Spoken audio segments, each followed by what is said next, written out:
Students, हम पिछले lessons में टेंस के बारे में पढ़ चुके हैं, प्रेजेंट टेंस और पास्ट टेंस। प्रेजेंट टेंस में हमने चारों जो एस्पेक्ट थे उनका अध्ययन किया। Simple present, present continuous, present perfect and present perfect continuous. इसके बाद हमने पास्ट टेंस को देखा और पास्ट टेंस के चारों एस्पेक्ट को पढ़ा, जिसमें simple past, past continuous, past perfect और पास्ट परफेक्ट कंटिन्यूस। आज हम फ्यूचर टेंस के बारे में पढ़ेंगे। फ्यूचर टेंस आजकल मॉडर्न इंग्लिश में कोई भी फ्यूचर टेंस नहीं होता है, ये केवल एस्पेक्ट होता है। लेकिन हम इसको समझने के लिए फ्यूचर टेंस के अंतर्गत सिंपल फ्यूचर पढ़ेंगे। सिंपल फ्यूचर, इसकी पहचान है जाएगा, खाएगा, करेगा, सोएगा, लिखेगा, पढ़ेगा। तो जिनके अंत में गा, गे, गी आता है, ऐसे सेंटेंस सिंपल फ्यूचर होते हैं। सिंपल फ्यूचर में वर्ब, हेल्पिंग वर्ब विल और शैल और इसके साथ इन्फिनिटिव यानी वर्ब की फर्स्ट फॉर्म लिखी जाती है। इसका जो स्ट्रक्चर होता है वो इस प्रकार होता है। आई और वी के साथ में, आई और वी हो तो हेल्पिंग वर्ब शैल होती है, शैल के साथ मेन वर्ब की फर्स्ट फॉर्म और इसके बाद ऑब्जेक्ट। यदि सब्जेक्ट यू हो, ही हो, शी हो, इट हो या किसी का भी नाम हो, सिंगुलर या प्लूरल कोई सा भी नाम हो, तो उसके साथ हम लगाते हैं विल। विल के बाद मेन वर्ब की फर्स्ट फॉर्म और इसके बाद में आता है ऑब्जेक्ट। अब इसमें हम सबसे पहले एक सेंटेंस ले लेते हैं, अफर्मेटिव सेंटेंस। अफर्मेटिव सेंटेंस वो सेंटेंस होते हैं जिसमें नॉट का प्रयोग नहीं होता है और वो क्वेश्चन भी नहीं होते हैं, तो ऐसे सेंटेंस अफर्मेटिव सेंटेंस होते हैं। और इसमें एक सेंटेंस है, मैं दोपहर में काम करूँगा या मैं दोपहर में काम करूँगी। माँ के लिए यहाँ पर आई आया है। अब चूँकि यहाँ पे सब्जेक्ट आई है तो आई के साथ हम शैल का प्रयोग करेंगे, तो आई शैल वर्क इन द आफ्टरनून। दोपहर में, इन द आफ्टरनून। काम वर्क, म आई और वर्ब रहेगा शैल, तो आई शैल वर्क इन द आफ्टरनून।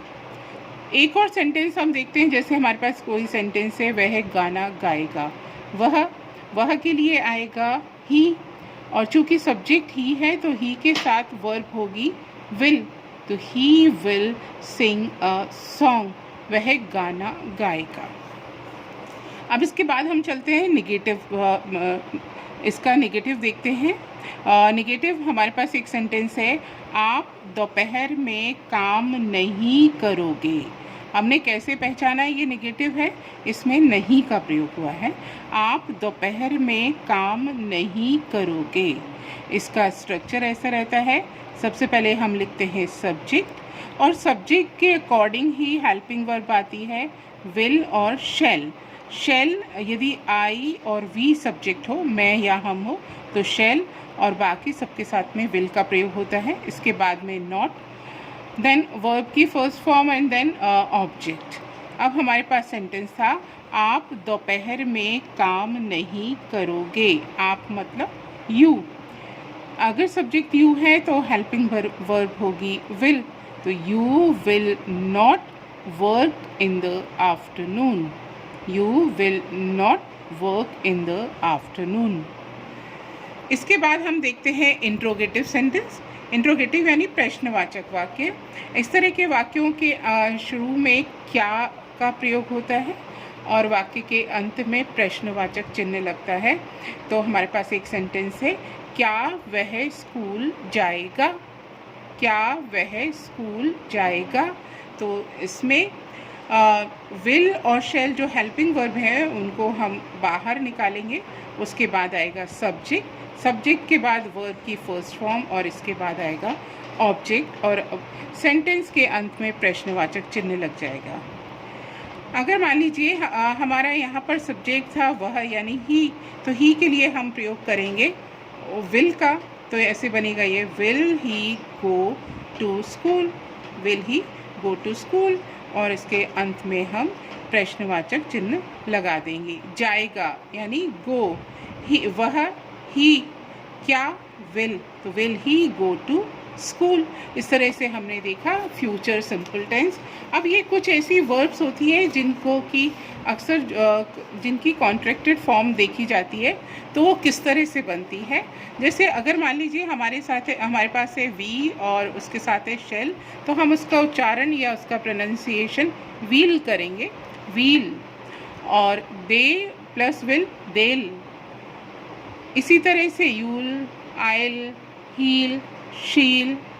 और विल और नॉट की जो शॉर्ट फॉर्म होगी वो वोंट।